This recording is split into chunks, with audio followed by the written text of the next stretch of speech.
My name is Rachel Carter. I'm 35 years old. 3 weeks ago, on February 2nd, 2026, I sat in a quiet conference room in downtown Atlanta while a probate attorney read 5 words that made my mother collapse into her chair. She knew about the account. My father didn't say anything. He just froze, completely still. Like if he didn't move, maybe the words wouldn't be real. Then he stood up so fast his chair slammed into the wall behind him and pulled out his phone with shaking hands. "No," he kept saying. "No, no, no, no." Because they both knew exactly what that meant. She knew. She knew they had drained my entire trust fund. Every dollar, every transaction, every forged signature.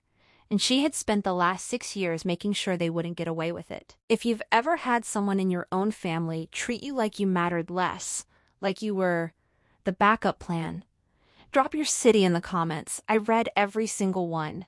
Because for most of my life, I wasn't Rachel. I was just the other daughter. Now let me take you back to where it actually started. Growing up in Atlanta, there were two versions of our family story, the public one and the real one. In the public version, my parents had two daughters, Emily Carter, the genius, the future surgeon. Straight A's, science fairs, debate team, volunteer hours at Grady Memorial Hospital before she was even old enough to drive. And then there was me. I still remember the exact way they said it. It never changed. "This is our daughter Emily. She's pre-med at Emory." Pause. Smile. Pride practically dripping off every word. Then they gestured toward me like I was an afterthought. "And this is Rachel. Just Rachel. Not our other daughter. Not she's studying business. Not even my full name half the time. Just Rachel. The other one." Like I was the extra sentence they didn't really want to say out loud. I learned early how to play my role. Smile. Nod. Don't make it awkward. At family dinners, my mom would lean forward glowing, talking about Emily's latest achievement. "Emily shadowed a neurosurgeon this week," she'd say. "He said she has incredible potential." Then she'd turn to me. "How's your thing going?" My thing. I was running a small online business by the time I was 22. By 25, I was making 6 figures. But to them, it was always just my thing. Because Emily was becoming a doctor. And I was just the other one. The worst part? I got used to it. You don't question it. You don't push back. You just adjust. You build your life around the absence of their attention. And you definitely don't ask questions about money. That part matters more than I realized at the time. Because when I turned 18, on June 11th, 2009, my grandmother pulled me aside after dinner. Her name was Margaret Carter. She was 74 years old, sharp as a blade, and the only person in my family who ever looked at me like I wasn't second place. She took me into her study, closed the door. "I set something up for you," she said. I thought maybe she meant a gift. A small savings account. She handed me a folder. Inside was documentation for a custodial trust account, UTMA. Initial deposit, $300,000. I actually laughed at first. I thought it had to be a mistake. "It's not," she said. "It's yours." My hands were shaking. "Your parents will manage it until you turn 21. After that, it becomes fully yours." She paused, looked at me carefully. "This is so your future isn't dependent on how they choose to treat you." I didn't fully understand what she meant back then, but I remember the last thing she said. "Promise me you'll use it for something that makes you happy, not something that makes them proud." I promised. That same night, my parents brought paperwork to the dinner table. "Just standard bank documents," my dad said casually. "Authorization stuff, 6 pages. Dense legal language." I hesitated. "I thought the account becomes mine at 21? "It does," he said quickly. "This just lets us help manage it while you're in school. Makes things easier." I signed. All 6 pages. My grandmother was sitting across from me. She didn't question it. She trusted them. I trusted them too. That was the moment everything went wrong. I just didn't know it yet. Because what I had actually signed wasn't standard paperwork. It was an amendment. A legal authorization that allowed my parents to continue accessing the funds even after I turned 21 under something called Family Educational Benefit. At 18, I didn't understand what that meant. At 35, I understand it perfectly. It meant they had just gotten permanent access to my future, and I handed it to them myself. I didn't think about the account again for a long time.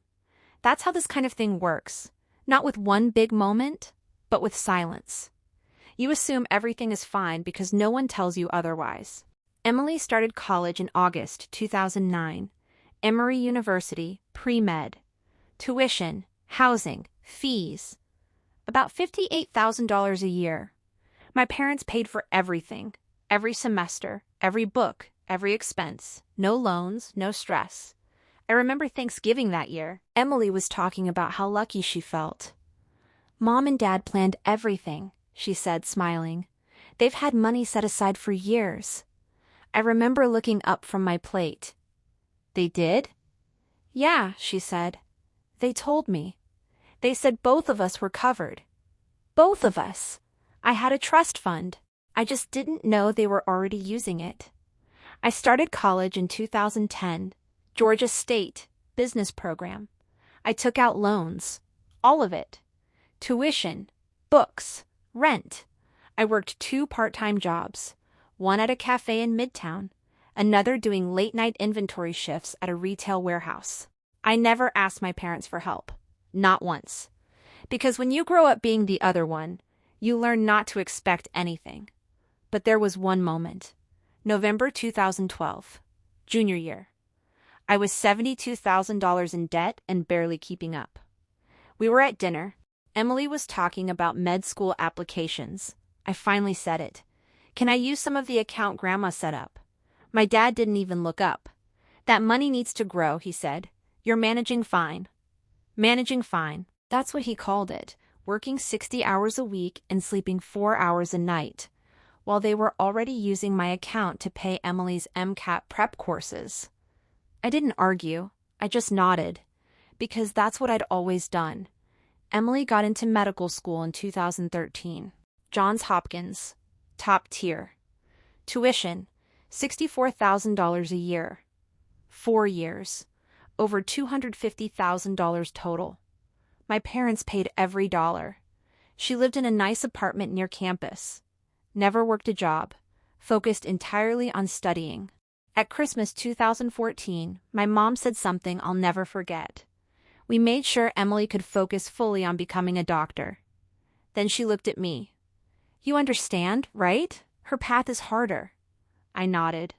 Of course I understood. I was the other one. What I didn't understand was that every check they wrote, every tuition payment, every rent transfer, was coming from my account, my future, my inheritance. Emily graduated in 2017. Residency started right after. Low pay, long hours. So my parents helped again. They paid her rent. $2,400 a month. They bought her a car. $31,000. Residents don't make much, my dad said. I was still driving a 2001 Honda Civic with a broken AC, but I didn't say anything. I never said anything. By 2019, the account my grandmother had set up, the one that should have been approaching $900,000 with market growth, had less than $5,000 in it. I didn't know that. I was too busy paying off my loans. $186,000 total with interest. Took me 8 years. 8 years of building something on my own, while they were quietly emptying everything that was supposed to give me a head start. And the worst part? They never told me. Not once. The truth didn't come from them. It came from her.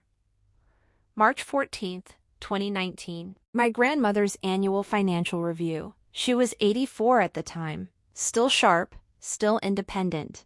She asked a simple question. How is Rachel's account doing? Her financial advisor pulled up the file. Then he went quiet. Too quiet. Mrs. Carter, he said slowly. There's been significant activity. She leaned forward. What kind of activity? He turned the screen toward her. Withdrawal after withdrawal, year after year. Amounts ranging from $8,000 to $42,000. Total, $872,400. All marked as authorized educational expenses. all signed, Rachel Carter. Except they weren't my signatures. Not one of them. My grandmother knew immediately. She'd watched me sign birthday cards, checks, documents for years. These weren't mine. They were close. But not mine. And then she asked the question that changed everything. When did Rachel approve these withdrawals? The advisor hesitated. The account transferred fully to her at age 21, in June 2012. My grandmother went still. She never approved anything, she said. And in that moment, she understood. Everything.